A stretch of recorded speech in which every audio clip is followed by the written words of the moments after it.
Bismillah. Assalamu alaikum. Today I'll be going over Sarah Faris's response to this guy called Theo. So they both are in this debate organized by IERA. The debate occurred like 4 years ago. So it's a long time ago. I heard it on a podcast. I really liked Sarah's arguments and how she dismantled his statement. So without further ado, let's show you the statement Theo made. Here, for example, things are a bit different from traditional Islam, where it's assumed that the nation is Muslim. The vast majority, or totally, it's a Muslim nation. It's a different ballgame in a sense when Muslims are in a non-Muslim country, isn't it? And in a sense, all Muslims in Britain are sort of reformed. They are sort of accepting of the nation in as far as they live here and don't emigrate. They are accepting that there is something valid about our, let's call it, secular humanist order. If they thought it was absolutely wrong, they'd be off to Syria or somewhere else, Saudi Arabia if you like, or Iran, or you name the country, Indonesia, whatever. They'd be off to a country which was majority Muslim. So by living here, you are accepting that there is validity in this order. And there's a difficult tension there, I'm hearing from you, but that's in a sense the reality. So before I show you her response, just pause the video and try to come up with a response. What would you have responded with? So here's her response. Inherent in this statement that, if you disagreed with the system, you wouldn't be here, is a command that you have to agree with the system in order to live here, which is like, it is dictating conformance to a structure where you are not allowed to have differences of opinion. You're not allowed to have criticism of what is the governing, the prevalent ideology. The basic ethos of the nation. Do you think it should be overturned and something else? No, I didn't say the basic ethos, but you've said in your statement basically that if you disagreed, you wouldn't be here. But that's saying you're not allowed to disagree if you live here. So basically, she didn't respond like how the average person would. Just, oh yeah, whatever, I'm going to defend this, I'm going to do that. No, she basically thought about the question. She thought about his statement. She saw what was, inherent in that statement.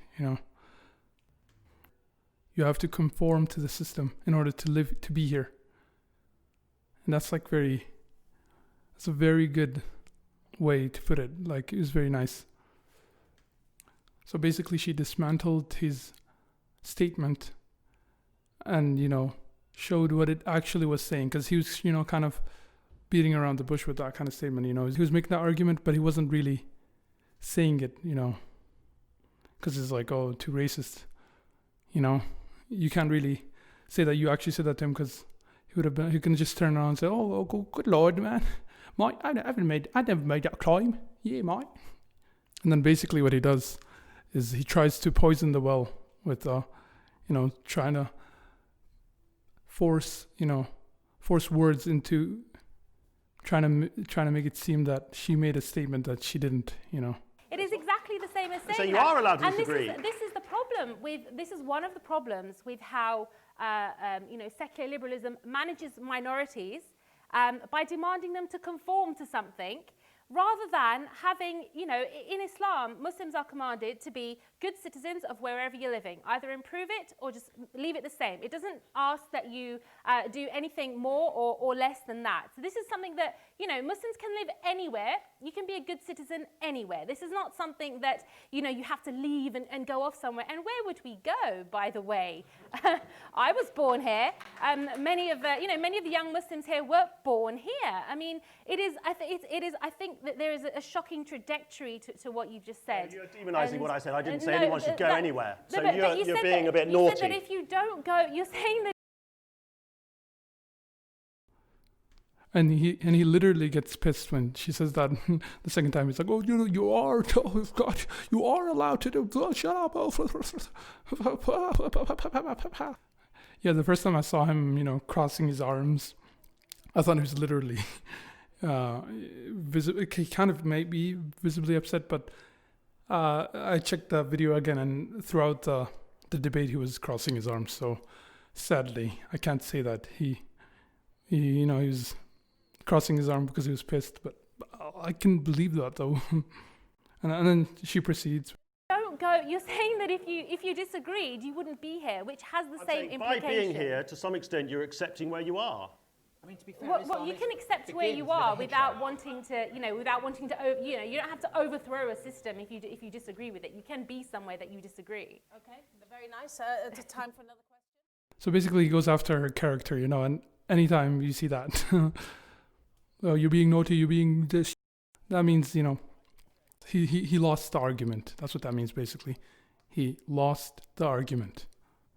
She refuted his futile attempt at refuting her refutation. Yeah, that's it. It was very nice. Throughout the debate, she makes really good arguments. She puts, she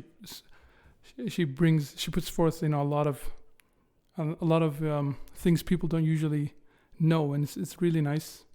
So I have a lot of respect for Sarah Faris, and may Allah help her and the Muslim Debate Initiative, because she's part of the Muslim Debate Initiative. So guys, check them out.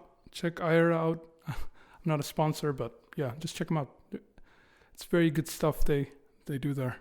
You can also check them out. I think it's like, what is it called? Muslim Central? Yeah, it's like a podcast. You just have to write Abdullah Al-Andalusi, and then you're going to find this actual debate. Was it like, does Islam need reform? You can find it there too. Yeah. Assalamu alaikum, guys. Peace.